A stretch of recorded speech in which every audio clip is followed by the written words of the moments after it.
വല്യമ്മച്ചിക്ക് LGBT കമ്മ്യൂണിറ്റിനെ പറ്റി എന്താണ് അഭിപ്രായം? അതായത് ആണ് പെണ്ണാവണമെന്ന് പെണ്ണാണാവുന്നൊക്കെ ഓരോ ആൾക്കാരില്ലേ, അവരെ പറ്റി എന്താണ് അഭിപ്രായം? അവരെ പറ്റി പറയുകയാണെങ്കിൽ അതുങ്ങളെ അങ്ങനെ ജനിപ്പിച്ച് വിട്ടേക്കണം. ജനിപ്പിച്ചിട്ടിപ്പോൾ അവർക്ക് ജീവിക്കാതിരിക്കാൻ പറ്റില്ലല്ലോ. അപ്പോൾ അങ്ങനെ അവരങ്ങനെ ജീവിച്ചു പോകണം. അവരെ സപ്പോർട്ട് ചെയ്യുന്നുണ്ട്, അതായത് അങ്ങനെയുള്ള ആൾക്കാരെ ഇവിടെ നിന്ന് മാറ്റി നിർത്തണം. അവരെ ഇപ്പൊ മാറ്റി നിർത്തണേ, മാറ്റി ഇവിടെ നിർത്താനൊക്കെ അല്ല, അവരെ ഇപ്പൊ സിനിമകളിലായാലും അല്ലെങ്കിൽ നമ്മുടെ വീടുകളിലൊക്കെ അതായത് വെല്ലുമിച്ചി അങ്ങനെയുള്ള ആൾക്കാരെ വീട്ടിൽ കയറ്റുമോ? ഐ മീൻ അങ്ങനെ ഞാൻ കൊടുക്കാറുണ്ട്. അതായത് വീട്ടിലേക്കൊക്കെ ക്ഷണിച്ച് അവരെ വീട്ടിലേക്കൊക്കെ കയറ്റുമോ?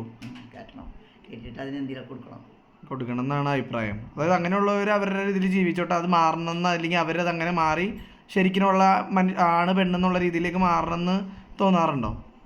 അങ്ങനെ അതുങ്ങൾ അങ്ങനെ ഇരിക്കുള്ളൂ. ഇനി എന്തായാലും മാറ്റം വരണ്ട, അതിനൊരു മാറ്റം വരണ്ട, അവരങ്ങനെ തന്നെ ജീവിച്ചു പോട്ടെ എന്നാണ് പറയണത്.